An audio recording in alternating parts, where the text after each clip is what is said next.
Today we'll learn everything you need to know about the faction system in HoI4, even some cheesy little tricks. The faction menu can be opened up by going up here or pressing Ctrl Q. This number will display your faction initiative points. These will be awarded to certain members from certain actions. Usually this means completing goals, which will give you faction initiative points, for example, for all member countries that are part of the peace conferences on the winning side, but sometimes this also means those with the highest influence or just the faction leader. Passively, you gain a little bit of faction initiative based on your faction influence and how much your manifesto has been progressed. The important thing here with completing the goals, even if you are the one completing the goal, you're not guaranteed to get an faction initiative point. For example, even if I was the first person that built a nuclear bomb, only the 3 faction member with the highest influence in the allies will get a faction initiative point. Even if the Congo builds the first nuke, right now only the UK, Canada and Australia would get a point. Faction initiative points can be spent by doing certain goals. These two: develop joint research practices and institute joint command structures will unlock the faction research and faction military operations. And once you've completed these, you can spend your initiative points for adding, for example, facilities here, adding doctrine sharing, adding theaters, becoming the spy master, or changing goals, as well as adding faction rules. Anybody can do this. This is not restricted to the faction leader. The faction leader just gets a little bit of bonus for the influence, and usually for some of the goals you also get, if you're the faction leader, initiative points. From what I've seen, the AI never changes faction goals. The only goals that the AI will change are completed goals. You have 2 weeks until the AI changes the goal, otherwise you can set this. Even as the Philippines, even as Luxembourg, you could be the one that sets the faction goal. If you do it after the goal has been completed, you have 2 weeks. Otherwise, you would have to spend 1 point to change the goal, which is also my first tip.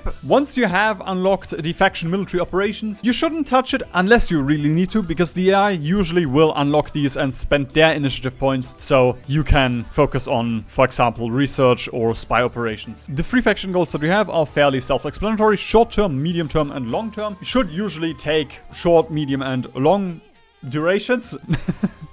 But that's not entirely correct. For example, this one is naval dominance. We can just do this with our current navy. Additionally, every faction has 1 slot, but this can be modified. You've already seen it with England. They will create the co-prosperity sphere here, and then they will upgrade it here. And now you have 2 slots for medium and 2 slots for long term. This is a general rule. Everything I say, you know, faction initiative points, faction influence, usually only gets modified through things you do here, but focuses, especially for the newer nations, can also influence pretty much everything that is here. As well, setting faction goals is free, and replacing them will cost 1 point. As for the most important goals that you should complete, these are the internal affairs, because you get tech sharing here, and here you can get mil doctrine sharing, which gives you mastery for any person that has a higher level of mastery. So, for example, if I, as Belgium, have large unit tactics and I just unlocked it, but the UK has mastery rank 4 of large unit tactics, then I will get a small amount of mastery while we cooperate. Additionally, you can create a theater where you set a general up, and then you can assign nations. For you, matters because you get certain modifiers in regions that you assign to this general, but you can also tell the AI, for example, let's just add these 4 states. The Raj and Canada will prioritize with defending and attacking, and depending on your leader's skill, you can add more regions, you can add more countries, and you also get, you know, more mastery gain, more supply,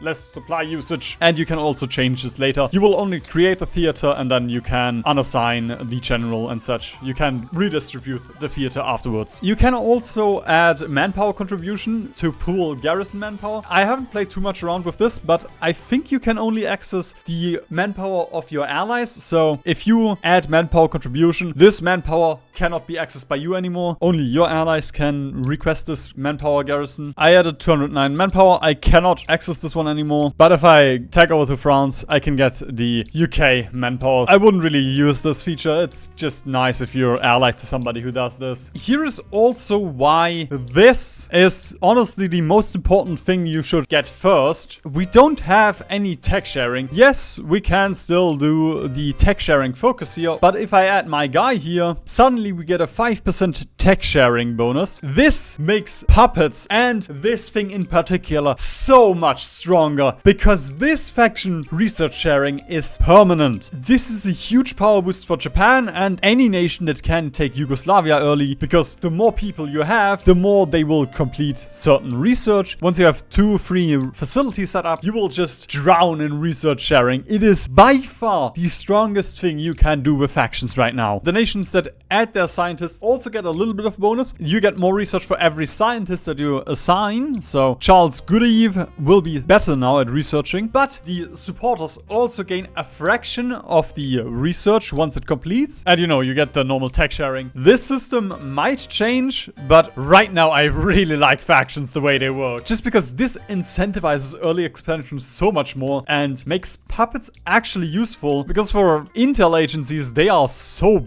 useless, but this thing alone changes the meta for single player. And now we get to spy agencies. This works the same way as before. Once you have 3 agency upgrades, you can become the spy master. This no longer costs PP. Instead, you just spend 1 initiative point and there we go, we are spy master. The most important thing about being spy master is you can assign your intel advisors. This guy did not cost us 150 PP to assign. We can unassign him. There we go. I do not have him in my cabinet, but we can just assign him for free and we get his bonuses. And we don't lose the slot. If you have a couple of spy advisors, you just get up to 4 additional advisor slots, because now instead of using your elusive gentleman for a cabinet spot, you can now send him to the spy master slot for free and you get to keep all of his buffs. This also applies to the other 2 cryptology, counterintelligence and operations. I don't find the modifiers that you get here super important. Spy master, you get intel sharing bonus, but honestly the most important thing is just you can send your intel advisors here for free. Faction power projection that you can see on some of these modifiers just increases our faction ranking, which in turn just increases how likely people are to join our faction. As you can see, we get 67 points from faction power projection.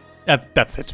It doesn't do anything else. Similarly, faction influence doesn't really do anything on its own. This is based on being the faction leader, your IC and your contribution, as well as modified via goals. Contribution in this context is pooling manpower or adding scientists to facilities. For the most part, you'll get faction influence from goals and from factories. It isn't so far important because depending on your faction influence, for example with the nuke one, the 3 nations with the highest influence could get the bonuses from that mission. So influence only matters in so much that you get prioritized for the rewards. Then we still have the faction manifesto. This one usually does not change, but once again with, for example, Japan, you can change it via your focus. The manifesto will have current modifiers and then modifiers once you have 100% manifesto. For example, right now we get guarantee cost and trade deal opinion factor. Everybody in the allies gets this. If we have 75 to 100% manifesto, we can guarantee other ideologies, and the other ideologies also get democracy growth once you do. So they will have a small democracy modifier for their pie chart. And as you can see, depending on the faction that you play as, you get different manifestos. And by getting closer to fulfilling your manifesto, you obviously get stronger. The enemy faction modifiers you can see by hovering over their faction name. For example, we can see the faction trade deal opinion factor, the declaration modifiers, the guarantee modifiers of the allies, and so on by hovering over the allies. I don't think there's any other way to see this right now. So this is sadly the only way we can see what the other factions are up to right now. The faction rules are interesting because you can modify these however you want. This means you can, for example, block anybody from becoming a leader, so you will guarantee to have your faction. And some of these rules will give you bonuses or malices. For example, the faction leader only with the red arrow down gives us a PP malice. For example, this one gives us 5% mobilization speed. Then we have some of these neutral ones that give us bonuses and malices. The most important faction rule, in my opinion, is the government in exile, because now this is not a democratic only thing. You can have this with any nation. And